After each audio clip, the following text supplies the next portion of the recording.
para ver se está mudando certo. Então, boa tarde a todos. Eu sou o Danilo Castanho e, contrariando as expectativas, principalmente as minhas, né? Eu estou aqui hoje para apresentar a defesa da minha tese. Ela é intitulada como Tetra Cardinal, um símbolo amazônico de economia, cultura e conservação ambiental. Eu gostaria de agradecer aos membros da banca pela disponibilidade, aos espectadores pelo tempo cedido, a todos os colaboradores dessa tese, que não foram poucos, e, é claro, as minhas orientadoras, Cid e Claudinha. Bom, essa apresentação está estruturada da seguinte forma.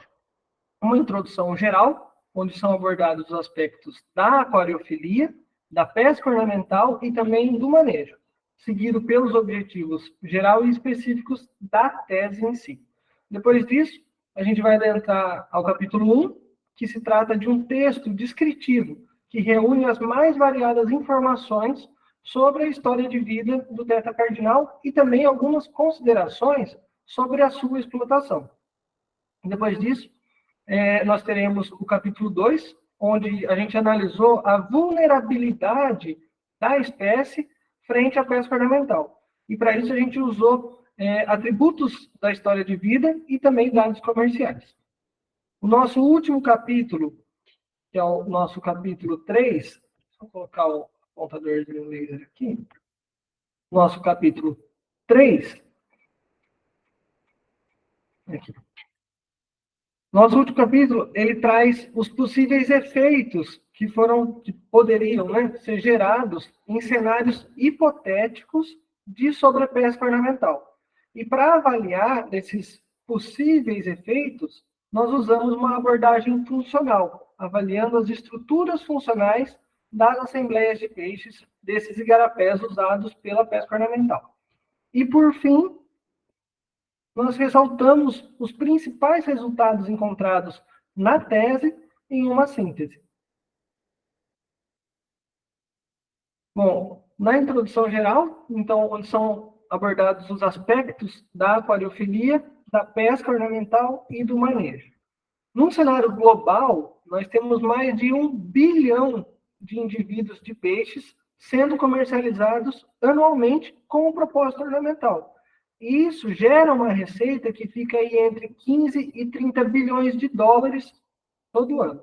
Desse número, aproximadamente 90% são oriundos de cultivo e 10% oriundos do extrativismo, ou seja, da pesca ornamental.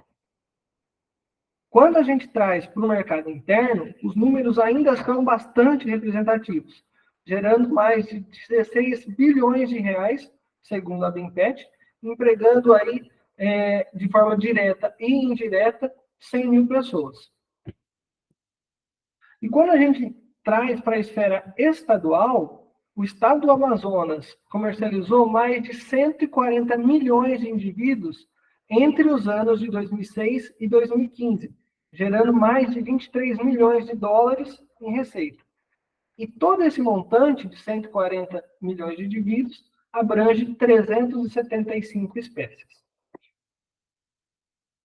Porém, a somatória somente dessas 5 espécies aqui, os otossíncos, paraqueirodons e Hemigrambos blereri, só a somatória dessas 5 espécies ultrapassam 84% desse total de 140 milhões de indivíduos. Então, como vocês podem ver, a atividade ela é concentrada em poucas espécies. Restringindo um pouco mais o cenário, migrando para o cenário municipal, Barcelos é o principal município exportador, sendo considerada a capital nacional da pesca ornamental. A atividade ela teve início na década de 50 e na década de 90 a atividade representava 60% da renda municipal e empregava mais ou menos aí 10 mil pessoas.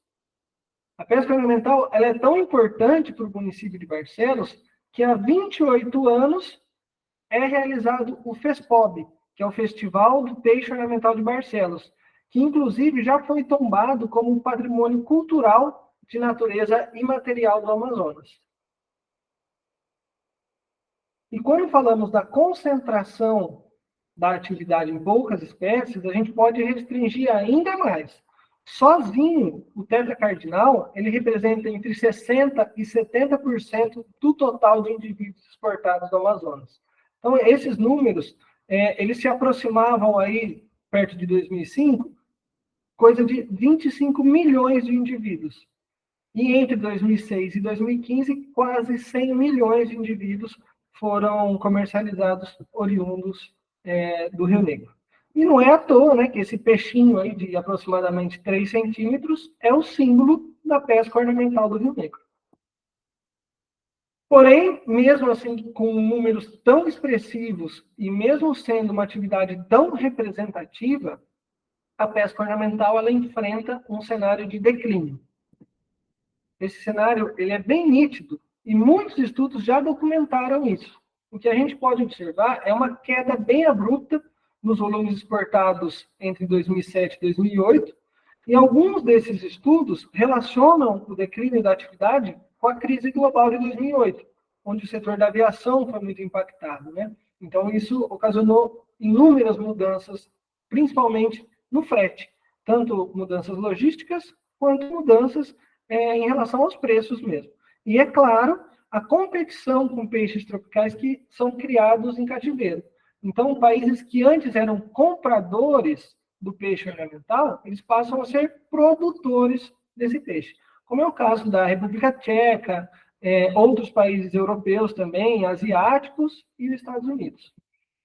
E isso não é diferente, obviamente, né, do cenário encontrado para a explotação do tetracardinal.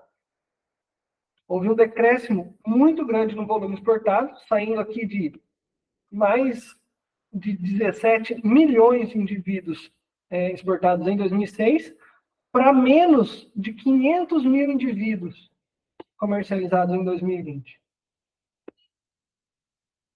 E dentro desse cenário de declínio, foram criados alguns grupos de trabalho e algumas iniciativas também para fortalecer a cadeia extrativista da pesca ornamental.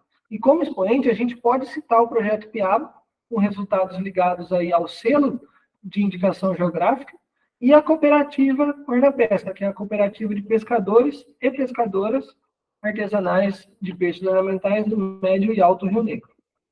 Além disso, publicações de grande alcance também foram lançadas, né? E alguns artigos científicos foram publicados com informações sobre a biologia e a ecologia dessas espécies explotadas e também a caracterização socioeconômica da atividade.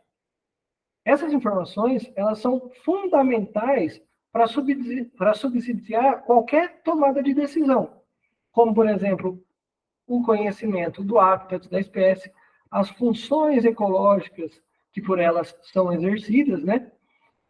Do que essas espécies se alimentam, por exemplo, além dos aspectos de reprodução, crescimento e mortalidade. E tão importante quanto os aspectos biológicos dessas espécies estão as características da própria atividade extrativista, que são os atores envolvidos, os processos e os procedimentos que são adotados e os valores gerados nisso tudo. Então, com todo esse conhecimento, é possível tomar decisões de uma maneira bem mais assertiva. E no caso da criação de estratégias de manejo, alcançar resultados realmente satisfatórios. Dentro da Amazônia, a gente tem vários exemplos de sucesso no manejo de espécies comerciais, né? Como o manejo do tambaqui, o manejo da tartaruga da Amazônia e, é claro, como expoente, né, o manejo de pirarucu, com diversos resultados positivos que já foram publicados. E quando esse manejo ele envolve as comunidades e ele utiliza espécies que são culturalmente importantes, os resultados são ainda mais satisfatórios, atuando não só na conservação da espécie, mas também na conservação dos ecossistemas regionais e também na melhoria da qualidade de vida dessas populações envolvidas. No caso do manejo colaborativo, que é praticado no Rio Juruá, por exemplo, mais de 200 famílias são beneficiadas, Foi retratado também o aumento no número de pirarucus em 55%, 55 vezes mais, desculpa, e além de outros resultados também muito representativos. A preocupação eminente, né, sobre o futuro da pesca ornamental e sobre a conservação dessas espécies envolvidas, ela reflete a importância de se reunir informações que estão dispersas na literatura, documentar o conhecimento dos pescadores e gerar dados científicos sobre a atividade, sobre as espécies também e sobre as características da área.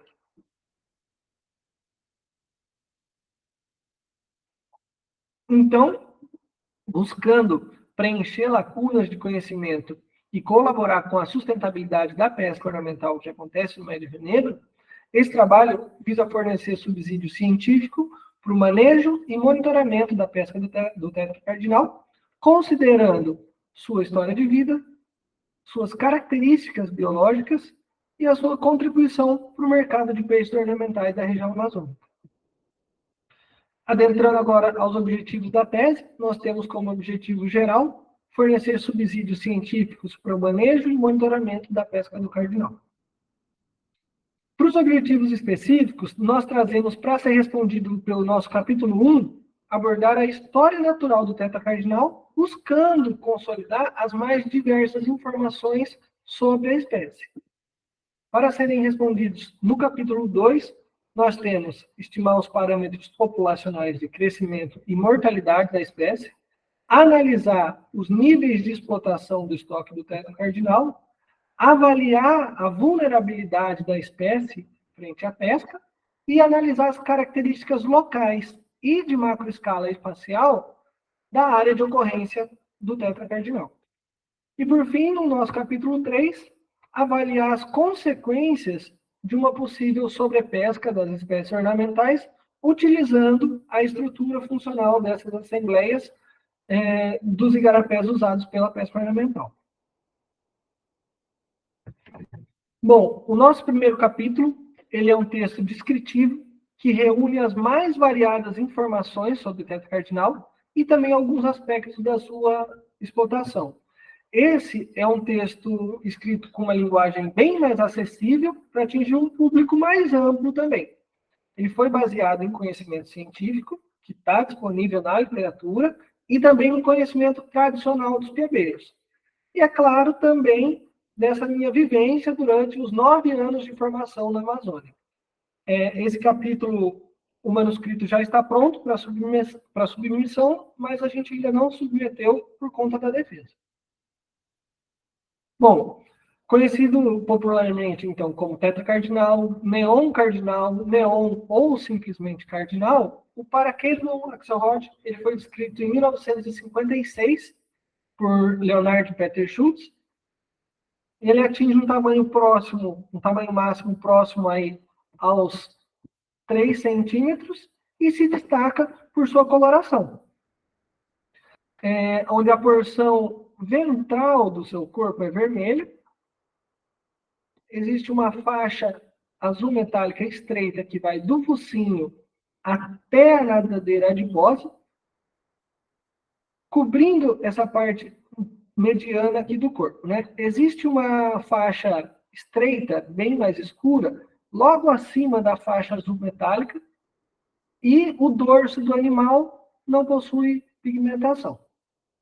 O formato do corpo ele é semelhante a grande parte das espécies da família Carastios, né, com esse morfotipo de piaba, que a gente chama, e é muito parecido com os peixes que são desenhados por crianças nas escolas. Essa coloração vermelha, aparentemente chamativa, né, aos nossos olhos, na verdade nos engana. A porção vermelha, que é originada por células que são conhecidas como eritróforos, vai se camuflar muito bem nessas águas, cor de chamate ou cor de Coca-Cola, onde o tetra cardinal é encontrado. Já o brilho azulado dessa faixa lateral, que é formado por cristais de guanina nos iridóforos, que são células especializadas dessa região, vai criar uma imagem como se fosse um espelho na lâmina d'água. Então, quando o peixe é visto de baixo para cima, que é a maior parte dos predadores estão concentrados na parte mais baixa, né? Cria essa ilusão de espelho e é uma estratégia contra esses predadores aquáticos, principalmente pelo fato da espécie formar cardumes. Então, isso confunde muito os predadores aquáticos. Essa teoria ela foi desenvolvida por Ikeda Koshima em 2009, estudando o Parachaerodon inese, que é uma espécie do mesmo gênero, com hábitos e habitats muito similares.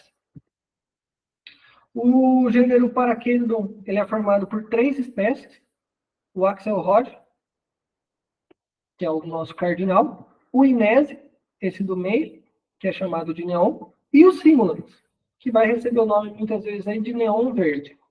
Como vocês podem observar, entre o simulans e o Parachaerodon Axelrod, a faixa azul metálica do simulans se estende até a nadadeira caudal. No caso do cardinal, do Parachaerodon Axelrod, vem só até a adipose. O Axelrod e o simulans, eles habitam os igarapés da bacia do Rio Negro, e o inese, igarapés da bacia do Rio Solimões, principalmente no Rio Purus.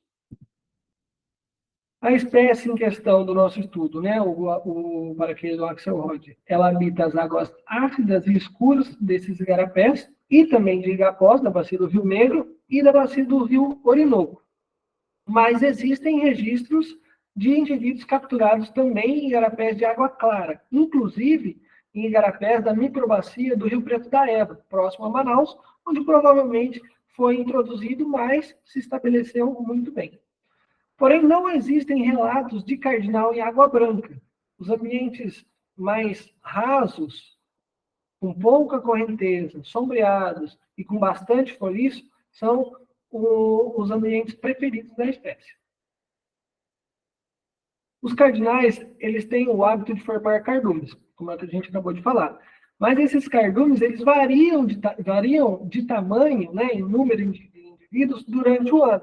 Então, durante a enchente, são formados pequenos cardumes, com dezenas ou poucas centenas de indivíduos, que vão subir esses igarapés, adentrando nos igapós até as cabeceiras desses igarapés e, em alguns casos, nos campos interfluviais. Essa migração ascendente, né, ela tem uma finalidade reprodutiva e alimentar. E é quando o cardinal mais cresce em tamanho. Já durante a vazante das águas, né, são vistos grandes cardumes, com milhares de indivíduos aí. Relatos de até cardumes com 3 milheiros. E essa migração acontece de uma forma descendente. Então, esses cardumes são vistos descendo os igarapés até a foz. E é nesse período, por volta aí de outubro, que a pesca ornamental ela é mais produtiva. Falando em alimentação, o cardinal Wilson Walker, né, em 2004, mostrou que esse peixinho aí de apenas 3 centímetros é essencialmente um carnívoro micropredador. E no seu cardápio estão aí microcrustáceos, que compõem o zooplâncton, larvas de mosquito, também dos quironomídeos, além de ovos e larvas de peixe. E também, quando a disponibilidade de alimento é menor, o cardinal consegue se alimentar de algas. A espécie ela apresenta um estômago mais volumoso e um intestino curto, que é comum entre outros predadores, né? Além de dentes pentacuspidados e longos rastros branquiais. Agora, falando em crescimento, foi caracterizado o crescimento do cardinal como alométrico positivo, por Rodrigues, em 2017. Isso reflete que o indivíduo ganha peso mais rapidamente do que ele cresce em comprimento. Esse é um gráfico que representa a distribuição de tamanho ao longo do pulso de inundação e também o ciclo reprodutivo aqui marcado no final da enchente. Então, a gente pode começar pela reprodução acontecendo aqui, ó, principalmente no final da enchente, entre os meses de abril e maio, com a eclosão e as primeiras capturas próximas a junho, aqui já no pico da cheia. Durante o período de cheia e vazante, até o auge da seca aqui em janeiro, a gente observa um crescimento bem lento do cardinal, com indivíduos chegando próximos aos 16 milímetros, então 1,6 centímetros, né? E 8 meses de vida. Existem 3 hipóteses que são bem robustas e não são excludentes para explicar esse baixo investimento em crescimento. A primeira é que a maior parte da sua energia ela é direcionada para a preparação e para a maturação das estruturas que vão ser usadas na reprodução, deixando o crescimento em segundo plano. Essa teoria ela é sustentada pela grande quantidade de indivíduos em processo de maturação gonadal que foram encontrados durante os meses de setembro a dezembro.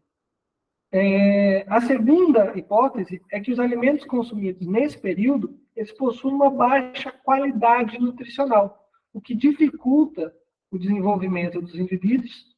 E a terceira hipótese, que foi proposta por Wilson Wolpe, é que as migrações realizadas por essas grandes distâncias, né, até as cabeceiras dos igarapés, elas podem privar os indivíduos de ambientes favoráveis para a alimentação e também para o refúgio, tornando esses deslocamentos um fator aí limitante para o crescimento. Desculpa, durante a vazante seca, a migração ela é descendente, tá? Então, são grandes deslocamentos no sentido cabeceira-fossa. E entre os meses de fevereiro e abril, a gente pode observar um crescimento muito intenso, onde os indivíduos eles podem até dobrar de tamanho e atingir o seu comprimento máximo. Isso ocorre justamente no período da enchente, quando os cardumes são comumente vistos adentrando nos igapós recém-alagados, onde provavelmente eles se alimentam de recursos alimentares mais nutritivos, como larvas de invertebrados e o zooplâncton. Uma curiosidade no padrão de crescimento da espécie, ali na região de Barcelos e igarapés do Rio Itu, né? É que no mês de junho, aqui, ó, no mês de junho, no auge da cheia, não são encontrados peixes de grande porte. E isso pode indicar uma possível migração dessa coorte, né, de peixes grandes, mas áreas que não são exploradas pela pesca ornamental, ou mesmo a morte desses indivíduos depois da reprodução. Existe uma teoria que foi proposta por Geisler e Aníbal em 84, que o cardinal, em algumas áreas da bacia do Rio Negro, apresenta anualidade por falta de energia pós-desova. Isso acontece pois os indivíduos esgotam as suas energias durante a desova e não conseguem recuperá-la por falta de disponibilidade de recursos alimentares no ambiente, ocasionando aí a morte pós-desova. Essa teoria ela foi proposta contrapondo a realidade que foi encontrada na região do Rio Preto da Eva, onde esses indivíduos coletados ultrapassavam aí 4 centímetros, e analisando também o potencial de crescimento do cardinal em aquários, onde esses peixes ultrapassam 5 centímetros de comprimento. Então, a ausência de peixes maiores que 3 centímetros, 3,5 centímetros nos igarapés do Médio Negro, poderia ser uma evidência dessa anualidade. Só que isso ainda é um mistério. Alguns piobeiros relatam que existe essa anualidade realmente, mas só existe essa anualidade em igarapés que possuem uma forte relação com o pulso de inundação do Rio Negro, ou seja, que apresentam apenas um pulso grande de inundação durante o ano e não são tão afetados por repiquetes. Trazendo um pouco da experiência da minha formação, a gente consegue observar uma diferença muito grande em igarapés dos afluentes do Rio Negro. Por exemplo, igarapés da cabeceira do Rio Cuyuni, onde não existe uma forte relação com o pulso de inundação do Rio Negro, e esses igarapés são fortemente afetados pelos repiquetes, que são enchentes repentinas com um curto período de tempo. E isso estimula a reprodução do cardinal nesses ambientes, trazendo aí mais de uma estação reprodutiva durante o ano. E nesses locais, a gente observa várias coortes ao mesmo tempo no mesmo lugar. Então, quando a gente fala sobre essa relação do cardinal com o pulso de inundação, nós rapidamente entramos no assunto reprodução. A maior parte dos indivíduos em atividade reprodutiva, eles são encontrados no pico da enchente, entre os meses de abril e maio. Então, vemos machos com gônadas bem desenvolvidas e fêmeas, portanto, aí de 200 até 1.300 ovócitos. A desova ocorre de forma total, onde todos os ovócitos são eliminados em uma única estação reprodutiva, porém, pode ser liberados em mais de um dia. Porém, podem ser liberados em mais de um evento.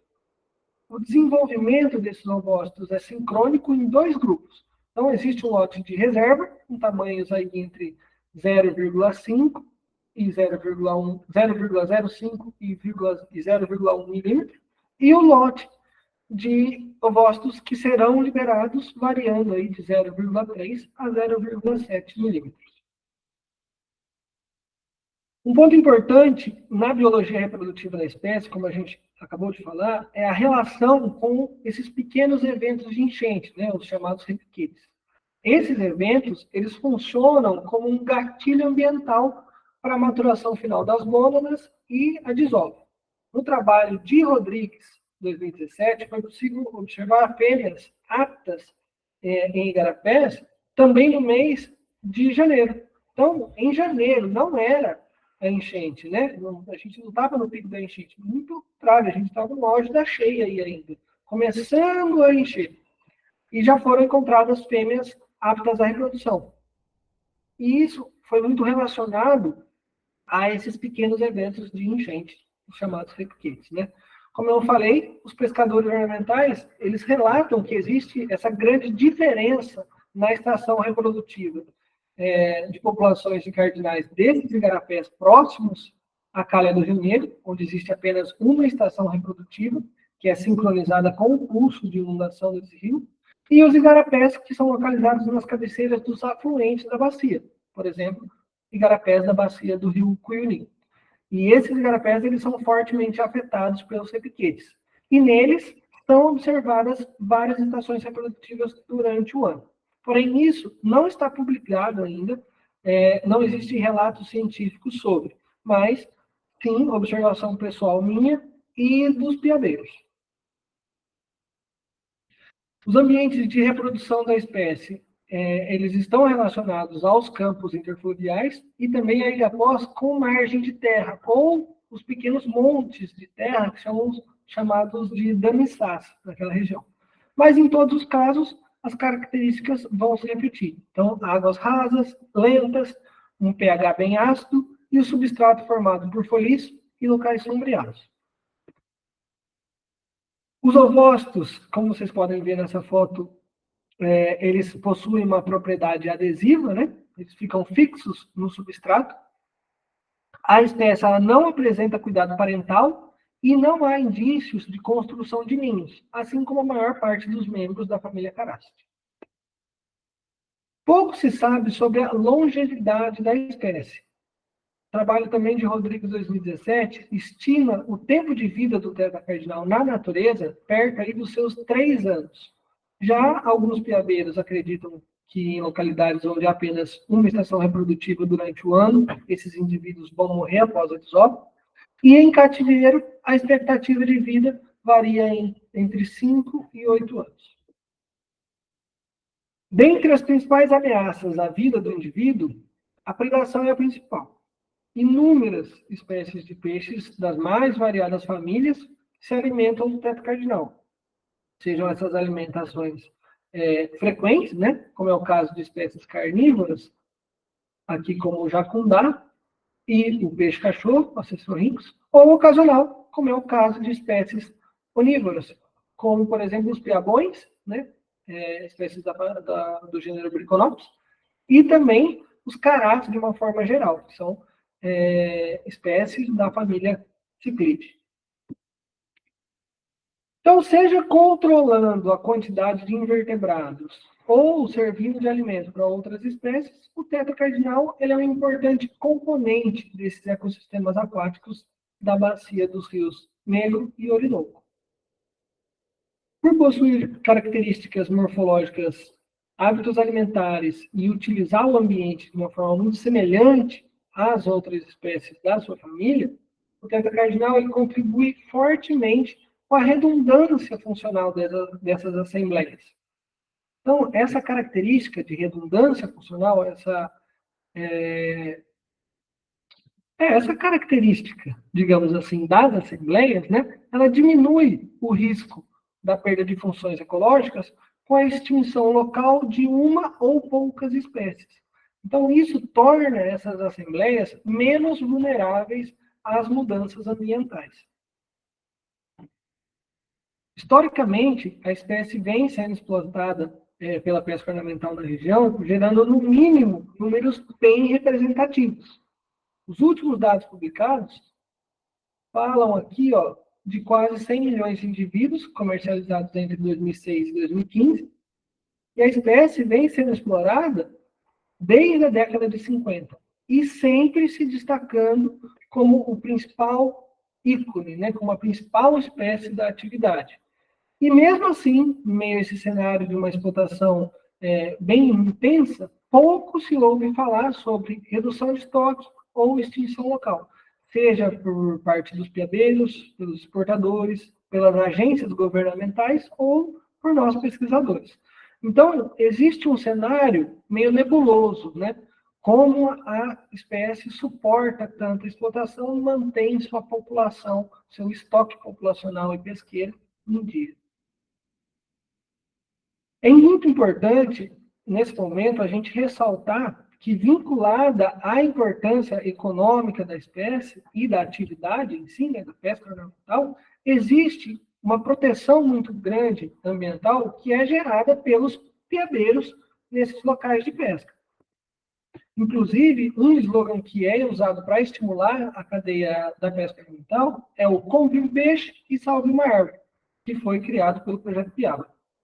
Exatamente por conta dessa proteção da vegetação marginal que os piabeiros realizam. Então, para manter um igarapé produtivo para a pesca ornamental, ele sabe que o igarapé precisa estar íntegro, né? E os piabeiros, eles entendem muito bem isso. Além disso, se essas pessoas saírem da pesca, eles deixarem de ser piabeiros, possivelmente eles vão migrar para outras atividades extrativistas que são muito mais prejudiciais, como a mineração ou a atividade madeireira.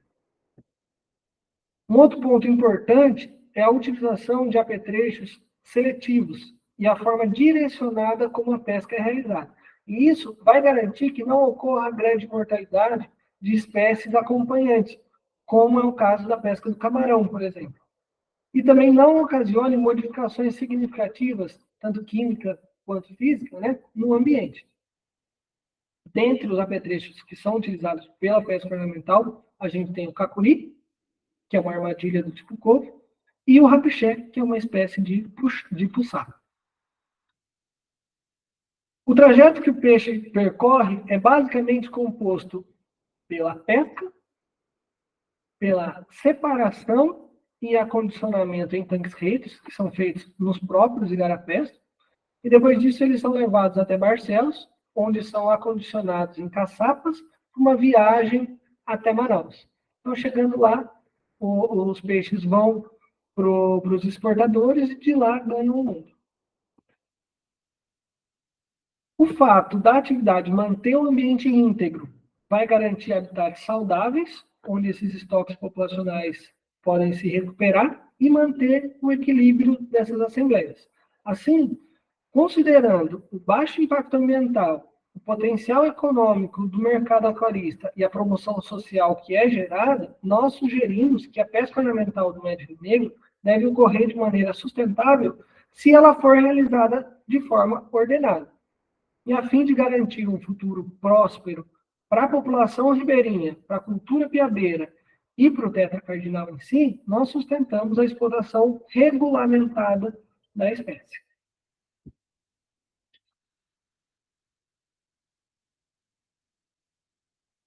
Adentrando no nosso segundo capítulo, ele é um manuscrito que ainda está em construção, intitulado como Atributos da História de Vida, como ferramentas para analisar a vulnerabilidade do tetracardinal frente à pesca ornamental.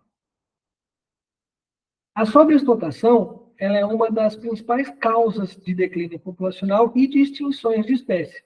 E ela pode ser ocasionada pelo extrativismo, que não é sustentável, e pela falta de manejo adequado, né? Afetando tanto espécies vegetais quanto espécies animais. E um agravante dessa já problemática, né, é o direcionamento da sobreexplotação, que vai gerar uma pressão muito maior em um número pequeno de espécies. Esse direcionamento faz com que as populações dessas espécies reduzam drasticamente, e uma função antes exercida por ela pode deixar de ser realizada, por exemplo. O cardinal, como já falado, né, é a espécie mais explotada da pesca ornamental, onde milhões de indivíduos são retirados anualmente da bacia. Aí, pensando nisso, o estudo foi planejado para responder as seguintes perguntas. Qual o nível de vulnerabilidade do tetracardinal à pesca ornamental? E outra, seus estoques estão sendo sobrepescados? Pensando nisso, a gente desenvolveu esse trabalho, né? A área de estudo, ela compreende os 3 municípios do Médio e Alto Rio Negro, que são São Gabriel da Cachoeira, Santa Isabel do Rio Negro e Barcelos. A gente optou por utilizar esses limites administrativos para facilitar a relação do conhecimento científico gerado com uma possível aplicação em políticas públicas. Para esse estudo, nós usamos 4 conjuntos de dados, são esses: dados de comercialização, dados populacionais, registros de ocorrência da espécie e dados da área de ocorrência. Os dados de comercialização são dados secundários, que foram registrados entre 2006 e 2020 no estado do Amazonas e foram cedidos por Yamamoto e Loebenz. Esses dados eles foram utilizados para avaliação de estoque, totalizando aí mais de 10.700 registros e 100 milhões de indivíduos. O nosso segundo conjunto de dados são dados de peso e comprimento da espécie, que foram obtidos em 9 igarapés. Esses dados eles foram obtidos mensalmente em 2 momentos. O momento 1, entre fevereiro de 2016 até janeiro de 2017, pela pesquisadora Paola Rodrigues. E o momento 2, entre abril de 2019 e abril de 2020. Foi adquirido por mim, obtido por mim. As amostragens elas foram feitas de maneira padronizada nos 2 momentos, com a utilização de cacuris, que é essa armadilha do tipo COFO. Para os nossos conjuntos de dados de registro de ocorrência da espécie, nós recorremos às coletas de campo, a bancos de dados online, instituições ambientais, como o ICMBio, por exemplo, e dados também de coleções científicas.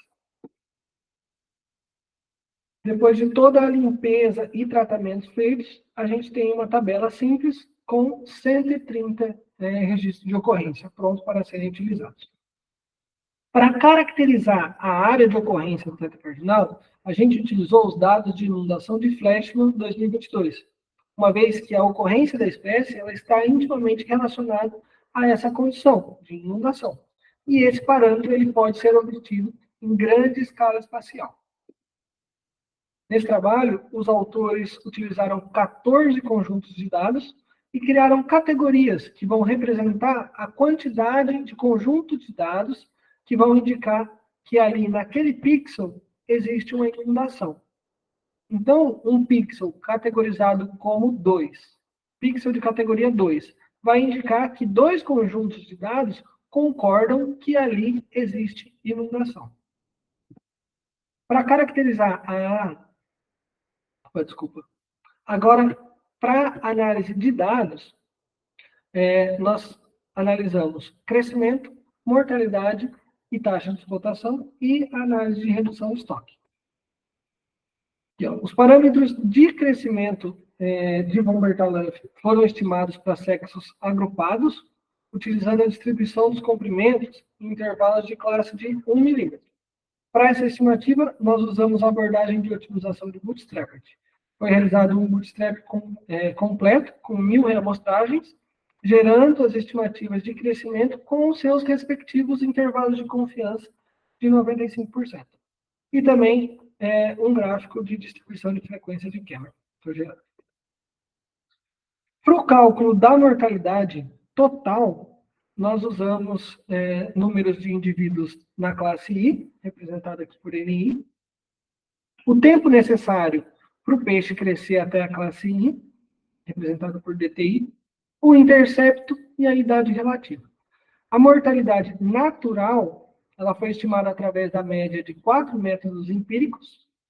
A mortalidade por pesca, ela foi estimada por esse cálculo da mortalidade total menos a mortalidade natural, e a taxa de explotação do estoque por esse último cálculo, onde foi feita a mortalidade por pesca dividido pela somatória da mortalidade de pesca mais mortalidade natural.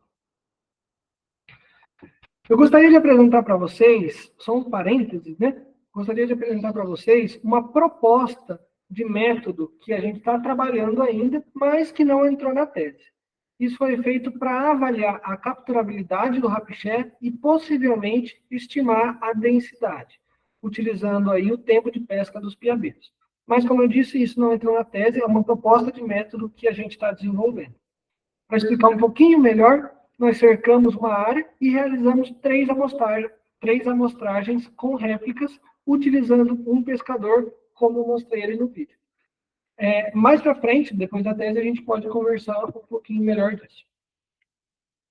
A análise de redução de estoque, ela foi feita seguindo uma adaptação de Frois e colaboradores de 2017, se não me engano, que nos permite estimar as trajetórias da biomassa, utilizando, então, os modelos de excedente de produção. Um dos pontos essenciais que devem ser definidos nessa análise de redução de estoque são os cenários, que vão, no meu caso aqui, de 1 a 5. Né? Esses cenários, eles são intervalos de depleção dessa biomassa, ou seja, de retirada dessa biomassa para o início e para o fim da série temporal. Esses intervalos, eles são representados pela divisão entre a biomassa, B, e a capacidade de suporte do ambiente, K.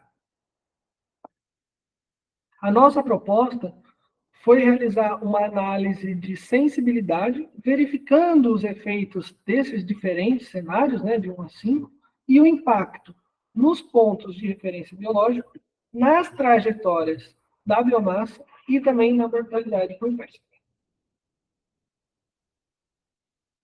Entrando um pouco mais em resultados de discussão, a gente tem que o grande volume de indivíduos comercializados anualmente desde a década de 50 intriga nós pesquisadores e realmente gera uma preocupação, né, sobre o nível desse estoque. Até agora não se tem nenhum estudo que avalia os estoques de tetra cardinal e a vulnerabilidade da espécie. O que a gente pode dizer com esse estudo é que o estoque não aparenta estar em sobrepesca. Quando a gente relaciona a mortalidade por pesca com a mortalidade por pesca em máximo rendimento sustentável, a gente encontra valores abaixo de 1. E também, observando a taxa de explotação de estoque, a gente encontra um valor baixo, próximo aí a 0,5. Além disso, algumas outras informações nos ajudam a sustentar essa afirmação, como, por exemplo, as trajetórias brandas da biomassa. A semelhança que existe entre os cenários 1 e 5 de depleção da biomassa indicam que, independentemente dos limites adotados, né, para essa depleção de estoque, alto ou baixo, no início e no fim da série de dados, a trajetória ela é semelhante e mostra realmente um padrão. Um outro ponto muito importante que a gente deve observar é essa rápida recuperação da biomassa. E isso evidencia uma característica muito importante, que é a alta resiliência do estoque. Outro ponto importante é que em nenhum cenário ou em nenhum momento dessa série de dados, a redução da biomassa afetou a capacidade de recrutamento, que é representada aqui por essa linha pontilhada. Esse nível da capacidade de recrutamento, esse valor, ele é estimado por vários trabalhos que relatam estatística pesqueira, né, e muito utilizado pela FAO. Aqui, a gente consegue ver uma redução de biomassa independente da pressão de pesca. Uma vez que aqui, ó, entre 2019 e 2020, a comercialização foi muito pequena quando comparado com os anos anteriores, né? E isso, essa queda da biomassa independente da pressão de pesca, ou seja, tem pressão de pesca pequena e mesmo assim a biomassa caiu. Isso indica que a capacidade de suporte do ambiente é quem está controlando o tamanho populacional. O tetra cardinal, ele apresenta parâmetros populacionais similares aos encontrados para as espécies de pequeno e médio porte da família Carassids, caracterizado aqui por altas taxas de crescimento individual e também alta taxa de crescimento populacional. Essa taxa de crescimento populacional em 1,35 anos nos indica que a população dobra de tamanho em aproximadamente 16 meses. E, além disso, uma alta performance de crescimento. O fato da gente observar 10 coortes sugere grandes pulsos de recrutamento e uma população muito dinâmica. E esses pulsos de recrutamento devem estar provavelmente ligados aos repliquetes. Dos 130 pontos de ocorrência que foram validados para a espécie, 99 estão nas áreas da categoria 2 de inundação do Flashman e colaboradores. Essas áreas, elas apresentam uma grande probabilidade de recorrência, isso é muito importante, né? A grande probabilidade de recorrência de eventos sazonais de inundação com base em 2 modelos. E isso evidencia uma forte relação entre a recorrência de inundação e a manutenção dos microhábitats, que são áreas de preferência da espécie. Então, respondendo a nossa pergunta, né, qual é o nível de vulnerabilidade do tetra cardinal à pesca ornamental, a gente, e também se os seus estoques estão sendo sobrepescados, considerando os parâmetros populacionais e também os parâmetros do estoque, além disso, as trajetórias de biomassa entre 2006 e 2020, nós inferimos que o tetra cardinal é uma espécie pouco vulnerável à pesca ornamental. E a espécie, ela apresenta, a espécie não, né? A população, ela apresenta uma alta resiliência e o seu estoque, ele não está em sobrepesca. Agora, entrando no nosso terceiro capítulo, esse capítulo ele foi publicado já na revista Ecology of Freshwater Fish, e está intitulado como a simulação de sobreexplotação de peixes ornamentais e suas consequências para a estrutura funcional das assembleias de igarapés amazônicos. A questão que orientou esse estudo é a seguinte: em um cenário hipotético de sobreexplotação, a pesca ornamental ela poderia ocasionar perdas de funções nessas assembleias, ou existe um nível de redundância funcional que é capaz de compensar esses efeitos? Nosso objetivo é estimar os potenciais impactos, né, na estrutura funcional dessas assembleias em um cenário hipotético de sobrepesca. Como a gente já vem falando, contextualizando e introduzindo, eu preferi passar direto para o material e métodos. Como nós chegamos... Opa, desculpa aqui. Ó. Esse estudo ele foi realizado em 13 igarapés, no município de Barcelos, que possuem características semelhantes aos outros que a gente já vem falando. A coleta da ictiofauna, ela se deu num trecho de 100 metros, onde foram utilizadas 5 malhadeiras e 3 cacuris por um período de 2 horas. Foi realizada a coleta por 1 hora com uma unidade de rapixé e foi realizado um arrasto por trecho, uma rede de 11 metros e 2 milímetros entre nós opostos. Para a caracterização funcional das espécies, foram utilizadas 21 medidas ecomorfológicas em 10 indivíduos adultos por espécie. Essas medidas elas foram tomadas por meio de análises fotográficas e também medidas direto com o paquímetro. Além disso, os indivíduos foram pesados e tiveram seus dentes e rastros branquiais classificados. Essas medidas, essas 21 medidas ecomorfológicas, elas foram combinadas em atributos funcionais. Esses atributos, eles refletem aspectos da locomoção e da utilização do ambiente, como, por exemplo, o formato do corpo, área de nadadeira, posição do olho, e também aspectos ligados à alimentação, como a posição da boca, a área da boca e o formato. Para caracterizar a estrutura funcional, foram utilizados 2 índices complementares, a redundância funcional, que vai refletir a co-ocorrência de espécies que são funcionalmente similares, e a diversidade funcional, ou FD, que quantifica a diversidade de características funcionais que estão presentes em cada assembleia. Nesse caso aqui, os círculos pretos, eles representam as espécies e o tamanho desse círculo preto indica a sua abundância. A redundância funcional ela é obtida através da diferença da entropia quadrática de Hall. Eu não vou entrar muito nesse sentido, mas a gente pode voltar a conversar.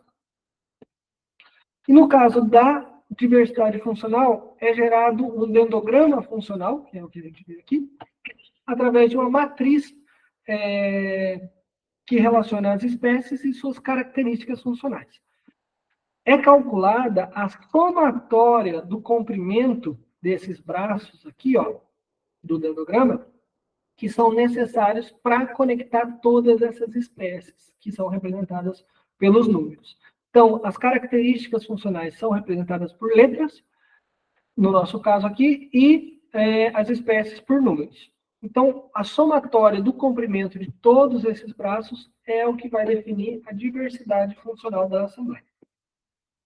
Para a categorização das espécies ornamentais, nós confeccionamos uma lista, né, com as espécies presentes na instrução normativa, no trabalho realizado por Anjos e colaboradores em 2009, e também por relatos dos pescadores ornamentais da região. Dessa lista foram extraídas as espécies mais comercializadas entre os anos de 2015 e 2016. E aí, com isso, foi criada uma lista contendo 22 espécies categorizadas por nós como ornamentais. Adentrando agora ao objetivo, só para ficar claro, né?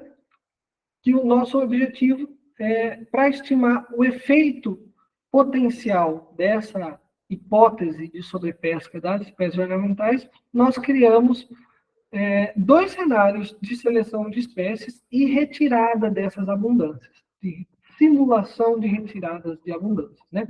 Onde o primeiro subtrai as abundâncias das espécies ornamentais, no intervalo aí de 5%, e o segundo subtrai as abundâncias de um número equivalente de espécies não ornamentais que foram selecionadas aleatoriamente e também retiraram no intervalo de 5%. Então, todas as espécies categorizadas como ornamentais foram selecionadas e tiveram as suas abundâncias reduzidas em intervalos de 5%.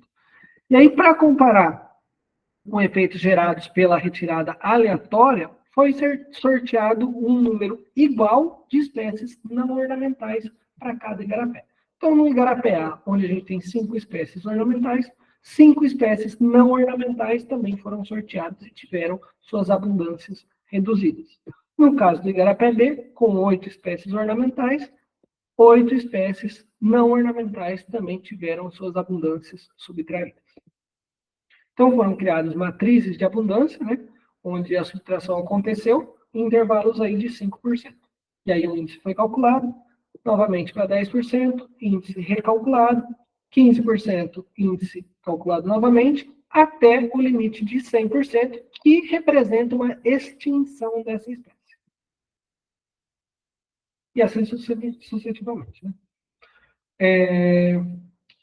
Isso gerou para a gente uma tabela, onde foi comparado os resultados na condição original com os resultados até 100% dessas abundâncias subtraídas. E aí foi realizado um teste de Wilcox pareado para comparação.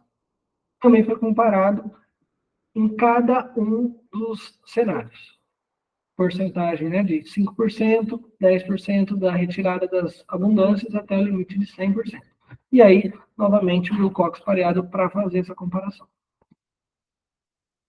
Para a avaliação do índice de diversidade funcional foi um pouco diferente, uma vez que esse índice ele não considera as abundâncias. Então, foi feito o mesmo procedimento, né, para a retirada das espécies ornamentais e um número equivalente de espécies não ornamentais, porém, a gente não teve um intervalo de abundâncias de 5% somente com a espécie ou sem a espécie. Então, também foi comparado através do Wilcox pareado, com a comparação das medianas. Adentrando agora nos nossos resultados de discussões, para contextualização, foram coletados aí quase 4.300 indivíduos pertencentes a 7 ordens, 24 famílias e 110 espécies. Dessas 7 ordens, Caráside representou quase 90% dos exemplares capturados, e emigramos a análise foi a espécie com mais abundante, com quase 500 indivíduos, seguido de Paraquedo axelrod com 396. Aqui a gente tem as perspectivas do espaço funcional. Eu não vou adentrar nisso, porque nosso tempo já está acabando, mas a gente pode conversar depois. O polígono branco representa o espaço ocupado por espécies não ornamentais e o rosa por espécies ornamentais. O que a gente consegue ver, voltando aqui só para dar uma ênfase, é que as espécies ornamentais elas possuem características de utilização do ambiente e também da exploração desses recursos alimentares muito semelhante às espécies não exploradas pela pesca ornamental. E quando a gente analisa o comportamento dos resultados obtidos no índice de redundância funcional, a gente pode ver respostas variáveis em relação à redundância nessas assembleias. E isso indica que os impactos biológicos da pesca ornamental, eles são totalmente dependentes do contexto local. Observando aí a retirada completa das espécies ornamentais, houve uma queda significativa na redundância funcional, e embora a queda média seja próxima aí dos 3%, em alguns igarapés esse valor foi bem maior, atingindo aí no igarapé da Araquá uma perda de redundância funcional de 12%. Como as espécies ornamentais elas utilizam o ambiente e exploram os recursos alimentares de uma forma muito semelhante à maioria das espécies amostradas, essas espécies elas proporcionam, então, uma maior redundância nessas assembleias. Segundo a hipótese da garantia, que é a insurance hipótese, assembleias com a maior redundância funcional são menos vulneráveis às alterações ambientais e à extinção de espécies.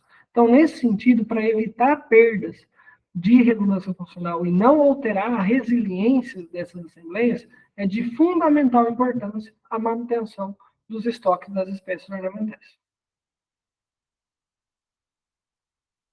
Quando a gente olha para os resultados obtidos no índice de diversidade funcional, a gente pode observar um padrão também de queda com a retirada completa das espécies ornamentais.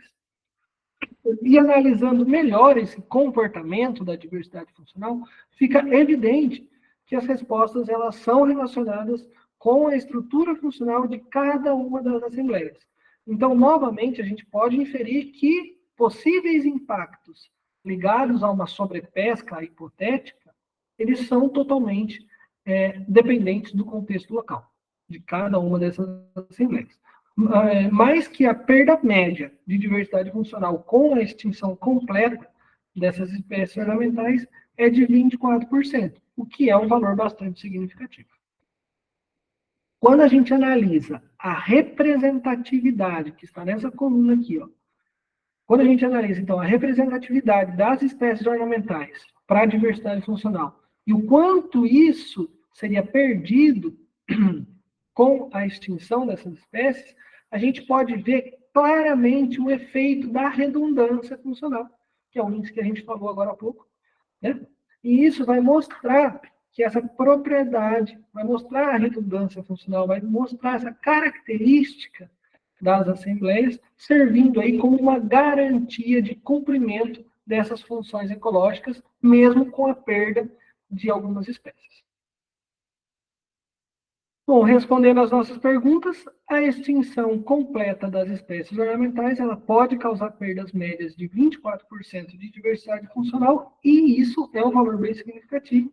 Porém, existe um alto índice de redundância funcional nessas assembleias, que é capaz de diminuir esses impactos negativos das extinções hipotéticas. E é importante ressaltar também que os efeitos ocasionados por esse cenário ele é muito dependente do contexto local de cada assembleia presente em cada igarapé estudado. Bom, gente, encerramos o nosso terceiro capítulo. E agora, saindo dele e finalizando a nossa apresentação, a tese traz como principais resultados que o tetracardinal ele apresenta uma alta taxa de crescimento e um curto ciclo de vida. A sua população demonstra possuir uma alta resiliência, os seus estoques, o seu estoque, né, ele aparenta não estar em sobrepesca, e o principal regulador pode ser a capacidade de suporte do ambiente. Em cenários hipotéticos de sobrepesca, com a extinção dessas espécies ornamentais, haveria perdas significativas de diversidade e redundância funcional nessas assembleias. E, por fim, a área de ocorrência do tetracardinal ela está relacionada com ambientes com grande probabilidade de inundações recorrentes. Como considerações finais, esse trabalho evidencia a pesca ornamental praticada no Médio Rio Negro como sendo um extrativismo realizado de forma sustentável. Isso sugere uma maior diversificação da explotação de espécies como um mecanismo para diminuir a pressão de pesca sobre as espécies mais comumente comercializadas. E que a descaracterização ambiental e as mudanças climáticas podem ser muito mais prejudiciais ao ecossistema regional, uma vez que a pesca ornamental ela mantém os ambientes íntegros e não ocasiona a mortandade de espécies acompanhantes. Esse trabalho contou com o apoio institucional do INPA, do programa BADPI, do projeto Igarapés e o apoio financeiro da CAPES, com a concessão da Bolsa, e da FAPERA, por financiar o projeto ProPesca. Eu gostaria de agradecer imensamente muitas pessoas, não dá para falar de todo mundo, mas eu gostaria de evidenciar as minhas orientadoras, Cid e Cláudia, e os meus pescadores, o Gonô e o Eudes. Meu muito obrigado.